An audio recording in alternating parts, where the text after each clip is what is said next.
Peta politik di negara Indonesia terkait dengan pemilu di tahun 2024 semakin memanas. Apalagi PDIP sudah mengumumkan bahwa Pak Ganjar diusungnya sebagai calon presiden di tahun 2024.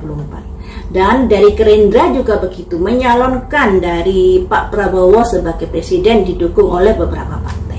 Tapi di sini yang membuat kita menjadi tanda tanya tentang kekuatan Pak Prabowo dikarenakan dari partai P3 yang tadinya kayaknya harmonis atau akrab dengan Gerindra, kemudian beralih memberikan dukungan kepada Pak Ganjar, yang artinya ada koalisi P3 dan PDIP nantinya. Makanya di sini mari kita lihat ya, bagaimana kekuatan dari calon presiden di negara Indonesia nanti ketika pemilu tahun 2024. Kondisi saat ini seperti apakah kekuatannya? Yang pertama akan saya lihat dari pamornya Pak Ganjar. Kalau kemarin pamornya ini agak jatuh dikarenakan penolakan dia saat ada Liga Bola di Indonesia yang menolak kehadiran Israel untuk bertanding di Indonesia, suaranya agak terpuruk. Dan suaranya Pak Prabowo menonjol ya. Mari kita ungkap bagaimanakah setelah diumumkannya dia sebagai calon presiden dari partai PDIP, bagaimanakah pamornya, elektabilitasnya saat ini. Pak Ganjar ada simbol The Emperor, kekuatan yang luar biasa, sangat besar kekuatannya ini. Selanjutnya saya ambil 5 ya. Ada simbol The Star. Star itu bintang ya.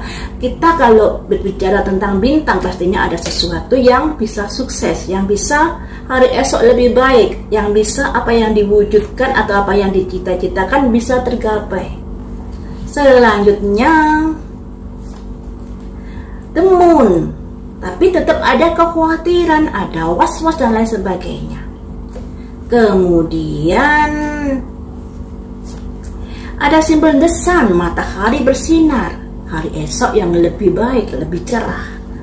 Selanjutnya, satu kartu lagi untuk Pak Ganjar, ada simbol menaiki perahu, bisa melewati tantangan yang ada.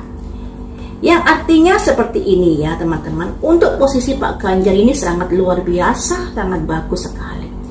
Ada 3 kartu yang menunjukkan itu. Yang pertama The Emperor, kekuatan. Kekuatan saat ini tidak bisa dipungkiri, di mana Pak Ganjar didukung oleh partai PDIP, diusung partai PDIP, partai yang tanpa harus koalisi sudah bisa menyalonkan presiden. Kalau partai lainnya harus koalisi, tapi kalau PDIP tanpa koalisi dia bisa mencalonkan presidennya karena perolehan suaranya. Di sini Pak Ganjar memiliki kekuatan yang luar biasa. Dan di sini ada The Star, ada bintang, yang artinya apa yang kamu impikan akan bisa tercapai. Tapi ini untuk kondisi saat ini ya, yang artinya Pak Ganjar ini juga mendapatkan dukungan yang luar biasa. Sehingga kartu ini muncul, apa yang kamu impikan bisa tercapai. Tapi di sini tetap ada kekhawatiran, yang namanya perkembangan politik ini kan selalu berubah-ubah. Dari kubu Pak Ganjar ini juga ada kekhawatiran, yang artinya selalu melihat perkembangan yang ada, takutnya nanti ada perubahan-perubahan atau ada kondisi-kondisi yang bisa membuat Pak Ganjar menjadi kurang bagus lagi suaranya. Tapi di sini juga ada The Sun, matahari. Ketika kalian melihat matahari pagi pasti ada sesuatu perasaan bahagia. Wow, habis malam terbitlah terang, seperti itu ya. Jadi ada kondisi yang lebih bagus lagi untuk Pak Ganjar di sini. Kemudian di sini juga ada naik perahu, yang artinya Pak Ganjar ini mampu melewati masalah-masalah yang ada dan semakin berkibar namanya untuk saat ini. Jadi di sini Pak Ganjar ada 3 poin yang sangat bagus, yaitu The Emperor, kekuatan, The Star, dukungan, dan The Sun adalah matahari yang lebih terang di kemudian hari. Mari kita lihat bagaimanakah elektabilitasnya Pak Prabowo untuk saat ini.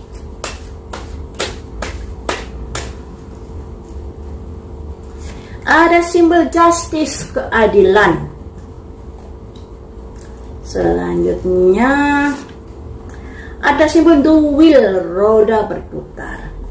Jadi Pak Prabowo ini kalau kemarin itu ada kondisi yang bisa dikatakan sangat kuat, tapi di sini kayaknya sudah ada justice yang artinya kesetaraan ya, kesetaraan, dan juga di sini ada the wheel, roda berputar. Kalau tadinya yang kemarin begitu bagus, tapi di sini ada kondisi akan mengalami sebuah perubahan.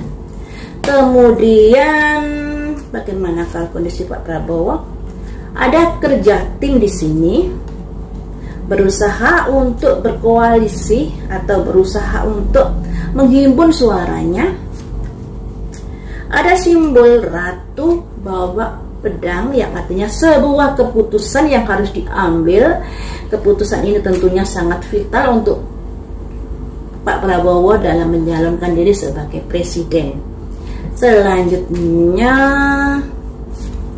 ada simbol rencana yang akan tetap melaju di dalam pencalonannya sebagai calon presiden nantinya. Di sini teman-teman, posisi Pak Prabowo masih di bawah Pak Ganjar di sini. Ada kondisi di mana Pak Prabowo mengalami sebuah perubahan. Kalau tadinya efek dari penolakan Pak Ganjar saat Liga Bola tersebut, Pak Prabowo mendapatkan durian runtuh perolehan suaranya saat itu, atau prediksi suaranya saat itu sangat luar biasa di atas Pak Ganjar. Tapi untuk saat ini nilai atau perolehan suara sesuai dengan prediksi saat ini, Pak Prabowo masih di bawah Pak Ganjar. Tapi di sini dia berusaha untuk bisa menguatkan diri dengan kerja tim, dengan berusaha untuk berkoalisi dengan partai-partainya dan siap untuk melaju di pemilu tahun 2024. Selanjutnya untuk Pak Anies, mari kita lihat elektabilitasnya Pak Anies untuk saat ini seperti apakah. Pak Anies ini didukung oleh Partai Nasdem, Partai PKS, juga Partai Demokrat ya, 3 partai yang mendukung Pak Anies. Bagaimanakah perolehan suaranya prediksi saat ini atau pamornya prediksi saat ini seperti apakah? The Hermit, ada pencerahan, ada bersulang 3 partai, gambarnya juga keluar 3 partai. Kemudian diminta untuk merenung ke dalam. Jika ingin melaju ke pencalonan sebagai presiden di tahun 2024. Kemudian ada halaman pedang yang artinya harus bisa melihat kondisi yang terjadi saat ini. Yang artinya seperti ini teman-teman. Kalau dilihat dari kondisinya Pak Anies ini, kondisinya masih di bawah Pak Prabowo ya. Jadi Pak Ganjar, Pak Prabowo, dan Pak Anies. Di sini Pak Anies dia ada simbol pencerahan, di mana harus bisa merenung ke dalam, harus bisa introspeksi diri atau melihat kekuatannya saat dia diusung di pemilu tahun 2024. Ada simbol perenungan ke dalam. Karena kayaknya memang dari partai yang mengusung Pak Anies ini kayaknya kurang apa ya, kekuatannya sangat kurang. Tapi kita juga tahu loh, Pak Anies ini memiliki pendukung yang sangat militan ya. Tidak melihat partainya tapi melihat sosok dari Pak Aniesnya. Kemudian di sini ada disarankan untuk introspeksi diri, untuk mencari pencerahan, yang artinya mencari pencerahan ini ibaratnya mencari solusi atas apa yang terjadi dalam koalisi mereka, yang artinya harus apa ya, harus ada upaya atau usaha untuk bisa menguatkan suaranya. Harus seperti itu. Dikarenakan di sini ada simbol the chariot, kuda hitam dan kuda putih. 2 pilihan yang harus diambil. Ketika salah pilih akan bisa berakibat kurang bagus untuk pencalonannya nanti. Dan di sini juga ada simbol 3 orang bersulang, 3 partai yang mengusungnya, yang belum goyah untuk saat ini ya. belum goyah dan masih solid, yaitu Partai Nasdem, Partai PKS, juga Partai Demokrat. Dan disinilah ada kondisi halaman pedang. Harus bisa melihat situasi kondisi yang ada, mana yang harus didahulukan atau mana yang harus diambil keputusannya untuk bisa mendongkrak nama Pak Anies kembali.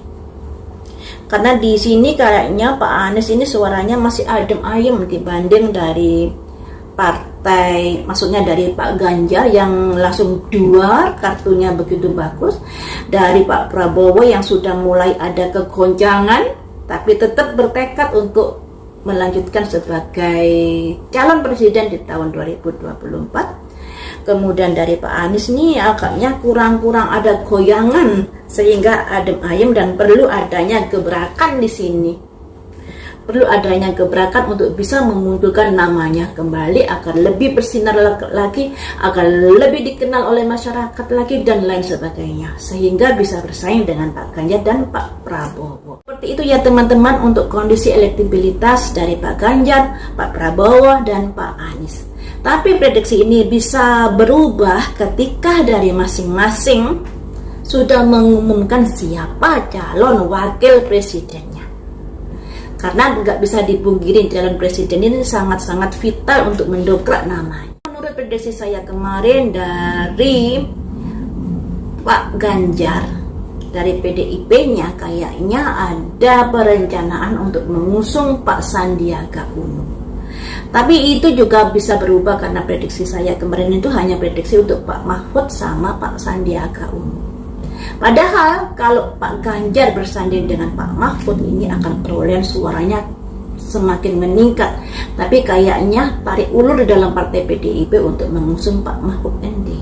Nah, tinggal Pak Prabowo ini bisakah untuk mengusung Pak Mahfud MD sebagai wakil dari presidennya nanti.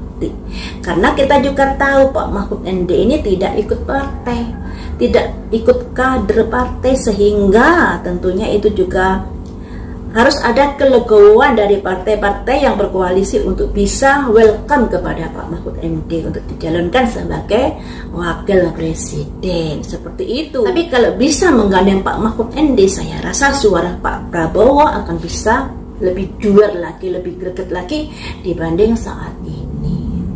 Nah, seperti itu ya teman-teman untuk prediksi saat ini. Lain waktu kita sambung lagi dengan prediksi yang lain.